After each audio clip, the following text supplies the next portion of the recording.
شديدة الله. السلام عليكم، ازيك يا جو؟ مع الدولة المصرية عامل ايه يا جو؟ في أزمة المسيرة. يعني أنا أزمة المسيرة وفي مشهد وطني جو شو يا جماعة قناة العربية. دلوقتي أنا على وفجأة أنت القناة. جاي تعمل لي هذه الصفعة. ما تستفزش المواطن. ما اطلعش استفز مشاعر المواطن العادي في بيته واقول له ان سعر الكهرباء زاد عندي. هذا طريق نهايته ليست جيدة. نهايته وحش. أخاف إن الأستك يقطع. طب أجل أسبوعين 3. 4 5 يا أخي بس يخلصوا حتى من المسيرة، بعدين ارزعوهم الصاروخ براحتكم. يعني إيه؟ لكن على طول كده إيه في إيه؟ أجل أسبوعين 3 مش مشكلة غالي. هو ده اللي ربنا قدرك عليه. أنا علمكم إزاي تشتغلوا المواطن.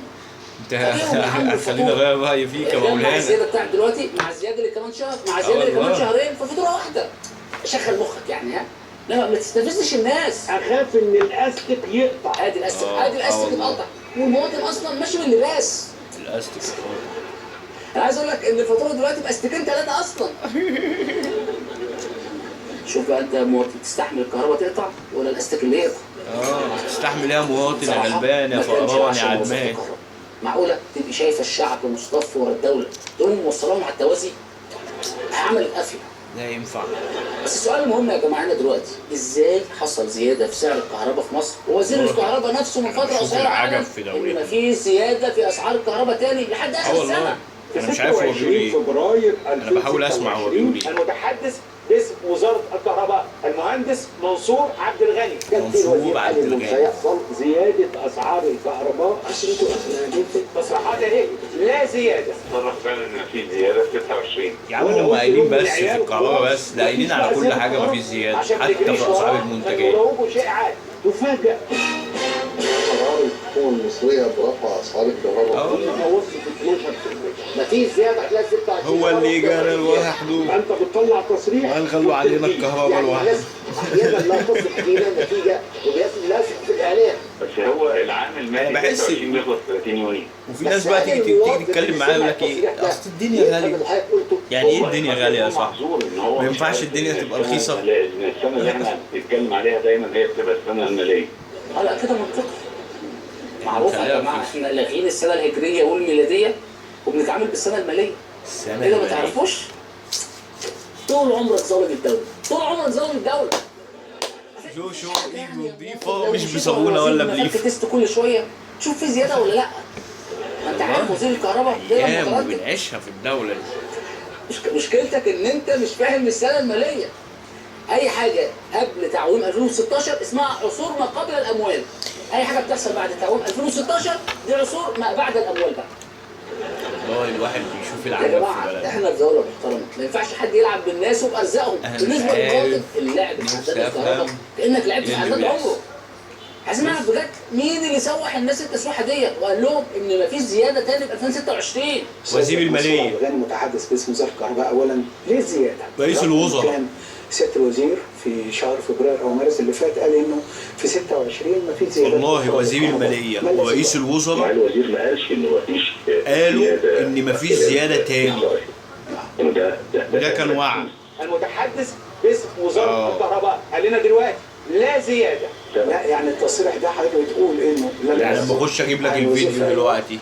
لا عشان ما نجريش وراه من يروجوا شيء عادي. والصوره دي في اطار الحاجات كتيره اللي هي لا يحسبوا على الدوله صح؟ اليومين اللي فاتوا. ده اخر كلام ولا هتغير اقوالك؟ والله العظيم كانوا منزلينها صفحه رئاسه الوزراء اللي كانت منزله الموضوع ده في الاول، وبعد كده نزلها وزير الماليه في لقاء صحفي فنزلت كخبر. ايوه نزلت زي كده اهو ما غليش. مش قالوا لك غلي زي ما انت عاوز غلي مصر تحدد سقف الاسعار ما غليش وقت الخبر. قالوا حتى مش هنشيل حد من التموين. من اكسترا نيوز وبعض القنوات المحليه. التنميه اللي وعدوك بيها نفذوها بالظبط. اشمعنى بقى جاي على الكهرباء وتحزق عشان تطلع لهم غلطه؟ ها؟ سمعتك بتقول لي طب ليه احمد بيروج لشائعات وبيقول كلام مدسوس؟ يا باشا هو كان بينفي الغلاء في السنه الميلاديه، انما دلوقتي بيأكدوا في السنه الماليه.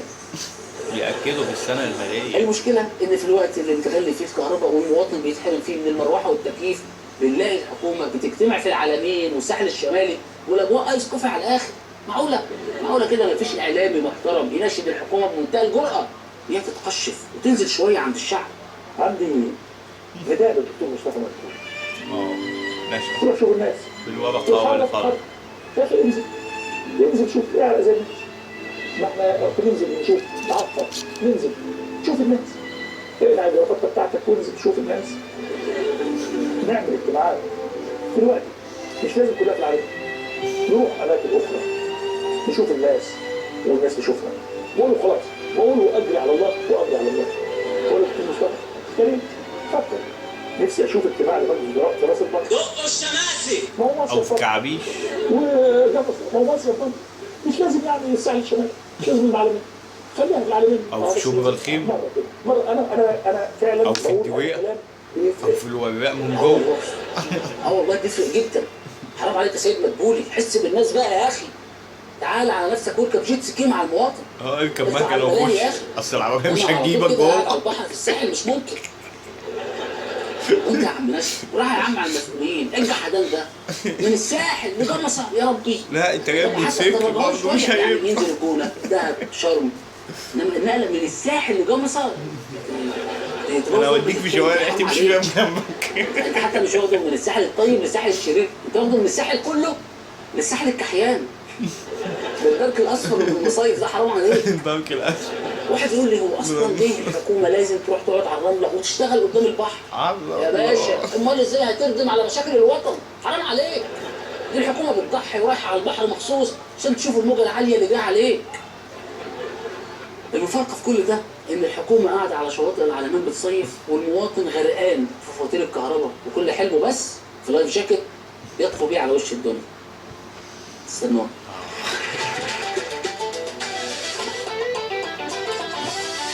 اهلا بكم في فقرتكم المفضله والمحببه والمنتظره، فقره الابهار. نبدا بمثل شعبي. فاكرين المثل الشعبي اللي بيقول الفاضي يعمل قاضي؟ مثل بيتقال على الشخص الفاضي اللي بيتدخل في حياه الناس ويحق عليه. المبهر معانا النهارده ان في واحد قرر يطبق المثل ده بس حرفيا. في قصة حصلت في مصر واقعة غريبة جدا خارج نطاق الخيال العلمي. إن في عاطف نصاب ينتحل صفة قاضي. القاضي ده نجم. يلا هو في قاضي بيمشي بطبنجة؟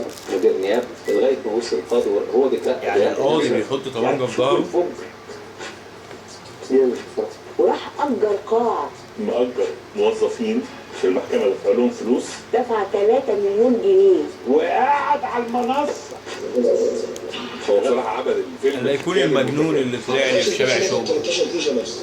بس في واحد كان راكب عربيه جيب كده وانا كنت سايق العربيه، فانا دخلت شارع ما اعرفش ان الشارع ده عكس، فبنزل الزبون عندي قضايا موت وهكمل طريقي، لقيت واحد كبس عليا بعربيه جيب كده على فكره دي ملفات ويرجع انا قاضي وعندي محكمه. الساعه كام؟ الساعه مش عارف كانت 11 بالليل ومش عارف ايه. وقتنا عذاب النار. قلت له بقول لك ايه انا مش ماشي، ما عشان نيتك اتصل بالحكومه انا هاخد مخالفه عقد وانت تحبس 7 سنين. ادعوا لي يا اخواتي ورايا جلسه طرش الطرش والمنصه النهارده نار. ادعوا لي يا اخواتي. ايه يا عم لما ده كلام القاضي امال سبت ايه للمتهمين؟ انت المتهم برضه. ادعوا له يا اخواته. والله كان لازم ناخد بالنا من بدري. هو برضه في قاضي ادعوا له يا اخواتي ونتقابل في حلقه تانيه. قاضي الغرام مش هتعمل كده.